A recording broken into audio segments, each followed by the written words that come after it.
Yo, what is up, Death Squad? It's your man Death, and I'm back bringing you guys a Call of Duty Black Ops 3 video. And today, I'm bringing you guys a tips and tricks video, more for my competitive players, more for the players who want to get better and stuff like that. And this gameplay, from a series we played in threes because our fourth wasn't on at the time, so we were just playing threes for fun. And this actually turned out to be a pretty difficult game for us, surprisingly. And we'll go through what we could have done differently and what we could improve on, but we'll just hop right into the gameplay. If you guys want to see more videos like this, let me know down in the comments below. Leave a like, comment, just something you guys want to see next. And so, as you see, I'm rocking the AR.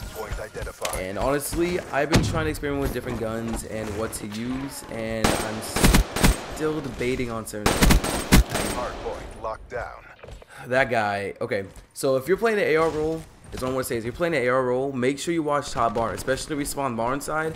There's always going to be a person flanking barn. Just be ready for it. Like, abandoned mid for like a good 5-10 seconds. And this is honestly where I messed up challenging this guy, because I even abandoned my own role, dude. I forgot to check barn, and I paid for it severely, because I realized too late why that guy jumped back.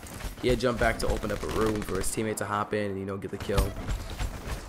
And, I'm also realizing now that I'm recording this that there's a lot of times I could have made smarter challenges, and it just didn't happen in the game. Like, you have to think on the fly, which is a bad thing sometimes, because sometimes your brain doesn't formulate what you need to do when you need to do it. Sometimes it happens afterwards. Like right here, I could have easily pushed and killed that last guy. As you can see here, although it took me a while to kill him, but he was already weak, so it would have been easy to jump in, get the kill, like you do it. Also, I could have done a better job by realizing I need to switch weapons faster, because I was just getting assists after shit. Like you'll see right here, I got like maybe 3 bursts into him, didn't kill him at all. I still didn't switch weapons. And on a map like Fringe, I would honestly choose the Man of War on this auto hill, or even the Grandma's hill. And right here actually was a really good play. Just by staying alive and being a nuisance, it allowed for my team to spawn up and rush in. And their guy, I'm not sure where he was, but he didn't have time to rush in. Yeah, there he is right now. And some of these hills are actually kind of difficult, especially this auto hill, because there's a lot of lanes to watch. Back alley, they can do the wall run above, they can watch dubs, or they can push through dubs, they can push through back alley. There's just so many different areas to watch. And right here, I'm realizing I rotated too late, and it might have been smarter to rotate even earlier, due to the fact that they had spawned at that whole hill. And honestly, if you guys want to get a good rotation, I say around 30 seconds, or I'm sorry, 25 seconds would be the best time to rotate for this Grandma hill, so you guys see that spawn, especially if you're spawning back alley, because that's not spawning you would have. And right here, I was going on a tear with the game, dude. I was so happy with this. And guys, I will say this. OBJ work is not just for the person who plays OBJ. If you're the closest person in hill and everyone's dead, you have to get in that hill. There was like no reason for you not to get in that hill. Like, I got in hill and I had an AR, but I eventually picked myself right now. Went on a tear. I was so happy. And Hardpoint contested. Let's get back into the gameplay though. I just keep talking about how good I was doing, not about the actual gameplay. Okay, I want you guys to look at the lead right now. We're up 89 to 30 right at this time. And you'll see at the end what happens, but I'm not gonna spoil it. But there's so many things I could have done different. Like right here, actually, yeah, if I just sat mid this whole time, or even pushed through white trucks, things would have went so much differently on this hill. Like, not saying I did anything bad, or the hill was just terrible, but there was a lot of small plays that they made, and I'm looking back at it. And guys, run tac mask. Especially if you're not playing on CWO rules, run tac mask. There's multiple times that I caught without it. And so as you can see right here, I'm just trying to hold the spawns, make sure we don't get pushed too hard, and play that strong AR roll. And this is why I say hang back from the hill. Like, you don't have to be exactly in hill. Like, say if you're an AR, you might want to get like a test spot, but yeah, you just need to play back, because there's only gonna be that one person flanking trying to pick you guys off from behind. And that was my goal role in this game, to make sure no one picks you from behind. And this was a good push, but I just did it too fast and didn't pre-aim enough. This game is a lot of pre-aiming, because like with a new movement, dude, people can fly around the corners a lot. Hardpoint identified. Hostiles have captured the hardpoint. Okay, so this is what I'm talking about. If you have an AR, dude, do not be afraid to get in hill. Do not be afraid at all to get in hill. Just because you have an AR and it's really long range gun, you need to get in hill to hold that time for your team. Also, as you can see right there, that guy, I don't think he had a kill the Scythe. I think he might have gotten one kill the Scythe, but it wasn't a very smart Scythe play. And you'll see another, you gotta use your specialist wisely and when you think it'll be good. Like this guy, he slid in with active, didn't even shoot at me once, and I still managed to kill him and break through active. And also be very conscientious of your ammo, because I had ammo right here and I was kind of panicking, realizing that I needed ammo, I needed to help my team out in hill. But luckily there was a gun nearby. And dude, also be able to make great callouts. Because I know I'm kind of rambling because there's not really any pattern I want to give. I'm just trying to, you know, just give some topics to talk about during this, because this game was really good, except there was a couple key things I could have done. Like right there, honestly, if I had just stayed behind that white truck and waited for him to peek like he was doing, I could have easily got the kill and rotated all the way back out. And this kill in mid wasn't too big. And another topic I want to talk about is making not like big, huge, flamboyant, like just amazing plays, just getting crucial kills. Like you don't need to make the best kills, but if you make crucial kills, like you can be going triple negative, dude. But if you make crucial kills that end up giving you guys a W, and you can be credited with those, then that's crucial. Like right here, dude, I also don't know what to do. I was kind of ashamed of myself. I threw the nade and flew out towards the nade. That's what I did.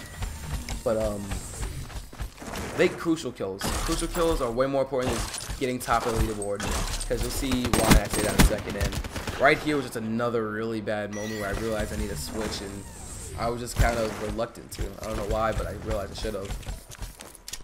But coming up is what I said earlier, was using the specialist wisely was a great moment. I knew they had spawns. I knew the guy was already in God spot, so I pulled out my sight to make sure. And I managed to catch the second guy out of spawn, so it's only one more guy. I already knew he was coming from. He was definitely pushing through 10s. So all I had to do was really post up right there, let my team get in hill, and worry about the two guys in hill as I post up on 10 in this God spot.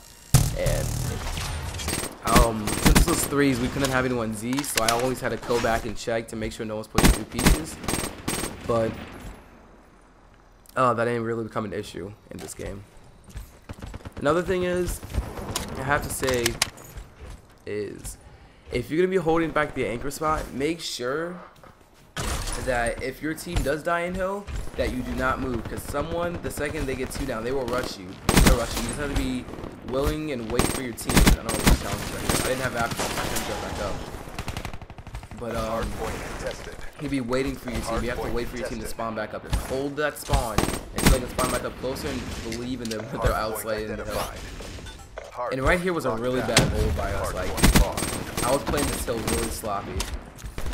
I was not getting any kills in hill one, which was needed, and there's a lot of things I could definitely, like right here I shouldn't have peeked. I was weak, I knew it. I should honestly push back and spawn, or at least try to get mid-map control.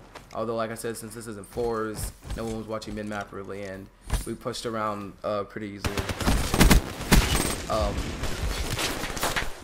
Another thing is that I really don't understand is if you're gonna run OBJ, make sure you have trophies on. Like, not saying anyone on my team can do that. Well, that was kind of funny. I got stuck on my teammate. Make sure you run trophies, because as you see, I was just throwing nades willy-nilly. Like, I was always really doing throwing nades. I didn't care about anything else. I just threw nades. I threw nades. Just to have a chance that I could pick them off. It finished your kills, dude. I was actually terrified, because I was absolute. He was absolute. I had no idea I didn't finish that kill. And that was actually a good moment of using the melee to my advantage. Like I said, dude, if you have to, push through their spawn, because sometimes their spawn's more favorable than yours. Like right here, the Z-wall spawn was, like I said, make smart choices. The Z-wall spawn was more favorable there. Just, I didn't want them posted up behind the right truck, because that head was just really hard to kill off of. And that was actually a really good use of his scythe right there. I think he picked off 2 people, and since that's the majority of the team, they had numbers, and they got so much hill time. And then he still kept going with the scythe. So right here was also another bad play. I should actually just stay back and tease the guy so that he would actually peek. And I ended up switching weapons right here. I think to the Man of War or to my second inmate class. I think it was the Man of War, because that ended up working out better for us.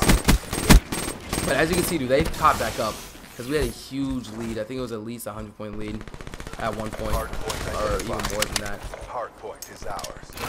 And so one thing I have to say though is, if you have to give up the flash chase kills and if you can't slay out and you have to sit OBJ, you have to be okay with that sometimes, because like this kill right here was huge, but it wasn't like very much. But what I'm trying to say is like you must be able to give up some of that flashy kills and those, you know, triple kills, quad kills to sit in hill, because that's what your team needs at the time. That's what you have to play the objective. Like even if you're not the dedicated OBJ, you have to get skill time. Someone has to get hill time. You can't like 20 seconds go in hill due to the fact that you're quote unquote OBJ is not in hill.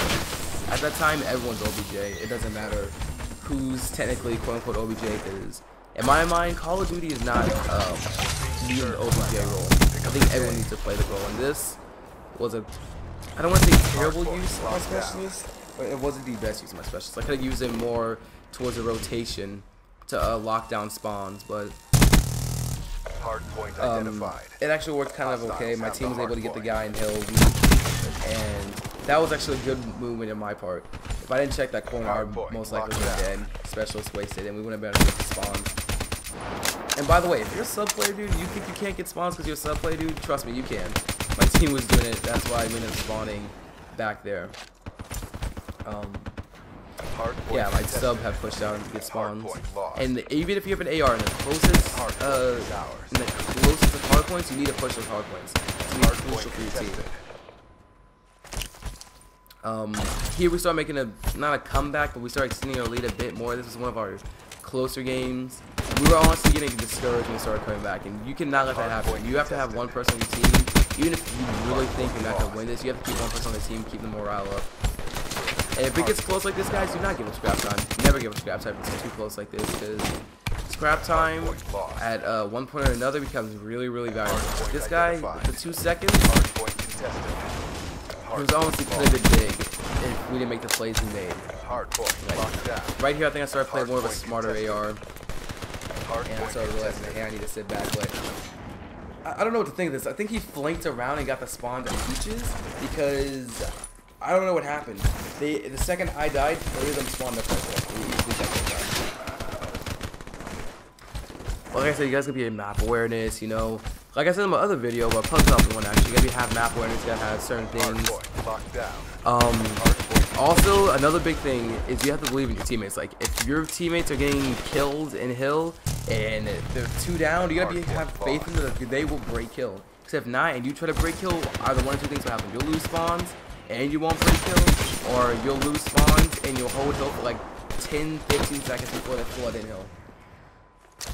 And guys, do not always flood. Like, it does not always work. Like right here, we did, because it came over the score. It's 233 to 331. It's coming down to the last 25 seconds. We were panicking. We were trying to get in hill. We were trying to hold hill. This is a really good push from our team. I think they get it to 240. Yeah. When it got to 240, we hit crunch time. We were like, okay, we gotta get this hill time. We gotta get this hill time. We gotta get this hill time. And I think that things would have went a lot differently if we had score streaks, but it's narrowing down to the end of the game right now. This was honestly a really good push. Like, moments like these, dude, you need to clutch up and you need to make those kills. Like, even if you think you're not going to, like, oh, we pulled out all the specialists. We put out all the specialists. We pushed out. We held hill for as long as we could, dude, and we came back. Although we had a big lead. I want to credit the reason we lost the lead was mainly my fault, because I couldn't hold spawns. And as you can see by the score, I had the most kills, but they weren't the most influential kills. Like, I believe Delusion or Steel had the most influential kills in the whole game due to the fact that they were actually playing OBJ and they were actually breaking hills. So, like I said, you don't need to have the most flashy kills. Like, I'm actually not proud of this performance on my part specifically. I might have had the most kills, but I didn't have the most influential kills. I didn't have the most critical kills. So, like I said, it came down to 4 points. Came down to the use of specialists. It was intense. It was difficult. Like I said, you gotta get those kills. You gotta get those big kills, the influential kills. The kills don't matter. It doesn't matter if you go double negative, triple negative. That's all I gotta talk about today, guys. That's a comp video from UMG Stay on Threes. Leave a like down below if you guys enjoyed. If you guys want me to go more in depth with these types of videos, leave a like down below. Leave a comment. Tell me what you guys want to see next. Your feedback is always appreciated and always keeps me motivated and keeps me driven to keep putting out videos for you great people. But that's all I gotta say for today. I should have a video up tomorrow, guys. You know, daily uploads, keeping the summer grind going. But I'm rambling now. It's gonna be a long video. But you know, this is Death Out.